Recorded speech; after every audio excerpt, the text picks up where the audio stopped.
Next up is Mark out of Providence, Rhode Island on our line for Independence. Good morning.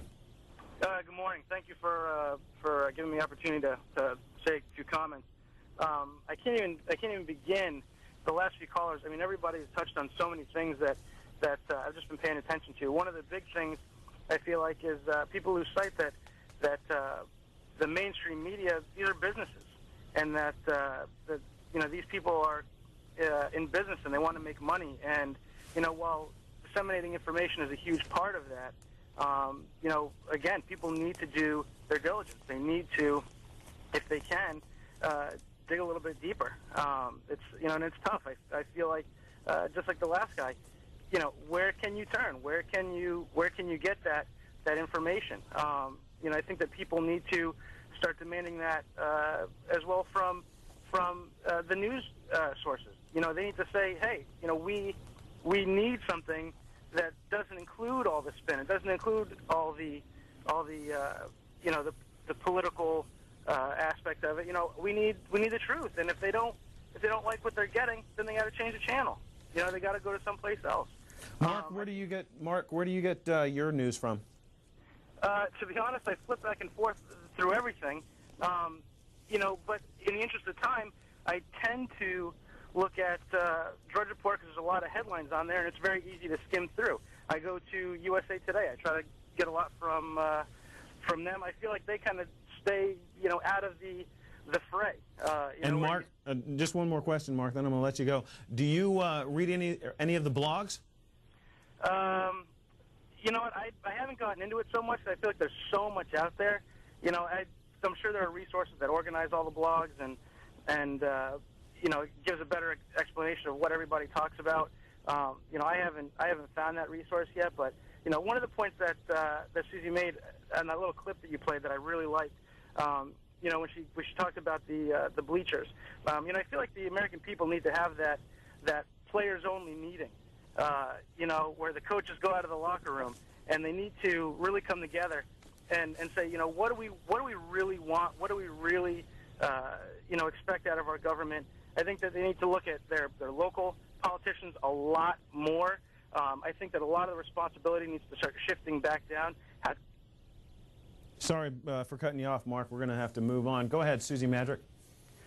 Mark, great point. I often read USA Today, and people make fun of me, and I go, you know what? I think that they do a real nice job, and they keep it neutral. I have found a much lower level of bias one way or another in USA Today, so, it's a good source. Another good source is my blog, susiemadrak.com, and Crooks and Liars, which is another blog that I write for. But in any event, it's really hard to know what to believe, and that's where blogs come in.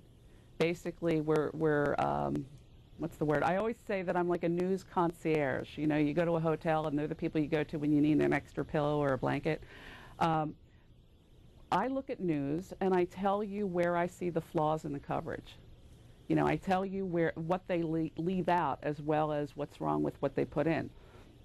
It's really difficult. I mean, because I was in the business myself, so I kind of have an eye for this thing, and I see a lot of the distinctions. And one of the problems with the news industry is that these are relatively affluent people.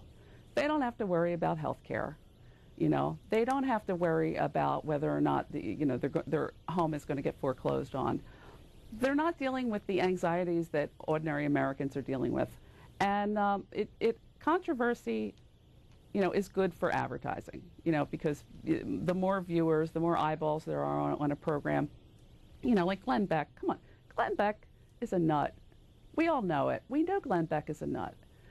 And yet we have people who believe everything he says. I'm really glad that there are people like Mark out there with a high level of skepticism who are still trying to find out what's going on. Let's take this call from Dale in Niantic, Connecticut, on our line for Democrats. Hi, thank you for taking my call. I've waited a long time to get through. Thanks for your patience. Go ahead.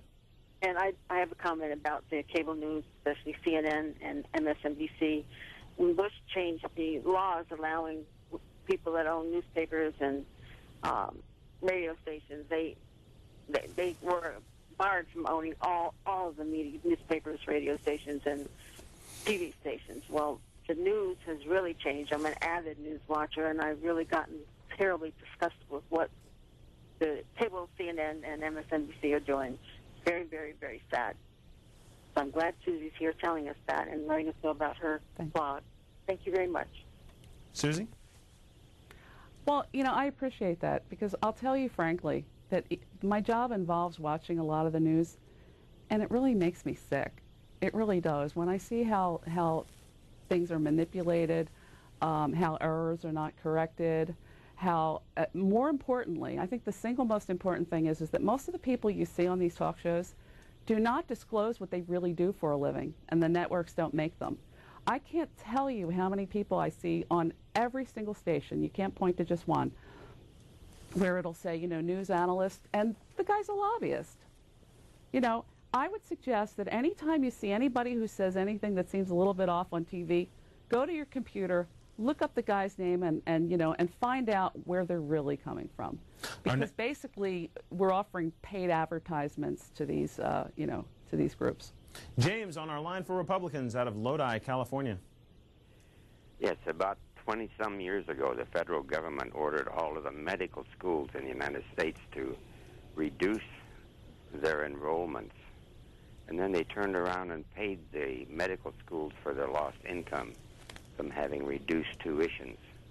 And this is how your government acts when it has any avenue of influence in the medical profession, is they call the shots, and many times the public isn't even aware of it. James, thanks for your call. James, there's an interesting thing though, that we have the internet now. It's and I've seen this just from talking to politicians over the last several years. They're not aware of how easy it is to check up on what they say now. I mean, they really still can't get used to the fact that in 5 minutes I can tell you that you just lied about something and here's the record. You get to look up all this stuff. You get to arm yourself. The thing that they really don't like are informed, educated voters. Inform yourself, It's the only way to fight back against the special interest groups. I mean, one of the best things in the healthcare reform that's happened is Wendell Potter, who used to be the director of public relations at Cigna Insurance in Philadelphia, came out and started talking about all the things that were part of his job. He quit his job, working for them, to distort and manipulate the news to make it sound like healthcare reform was really an evil plan. And this same guy is now going around and admitting what they did, talking about what's going on now, comparing it to what happened, in '93 and '94, and saying it's a lot worse this time. Don't believe what they're telling you.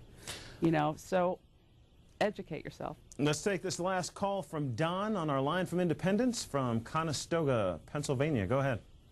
Yes, as far as the lobbying/analyst goes, if you could speak a little bit to the, 30 or 40 different military types that were on CNN and all the other news stations that were actually getting talking points from the Pentagon and putting them forward, the Barry McCaffertys of the world and that kind of thing. But secondly, you didn't get a chance to today, but Howard Dean did a great job yesterday. I listened to the entire Sistak Specter Howard Dean thing yesterday from Netroots Nation while I was on the radio, and I would recommend strongly to get his book, because he, even though he's partisan, it was a pretty nonpartisan explanation of things, and he explains things even better than Obama as far as I'm concerned. For your call, Don. What I've noticed about all the calls here this morning is that, the Democratic and Republican calls are all saying the same thing. We're anxious, we don't know who to turn to, we don't know who to trust. You can't trust what you see on television. You really can't. You can trust some of it, but it's hard to know which things to trust. They had all these military analysts, as he points out, that were getting their talking points from the Pentagon, and it was an absolute conflict. They were absolutely out there cheerleading for the war. I mean, the same people who are telling you that it will bankrupt this country to have health care are the same people who told you that it wouldn't cost us anything to go to Iraq. All right. So, give that a thought. Susie Madrak, we're going to have to leave it there. Thank you very much for being on the Washington Journal this morning. Thanks, Rob. Thanks for having me.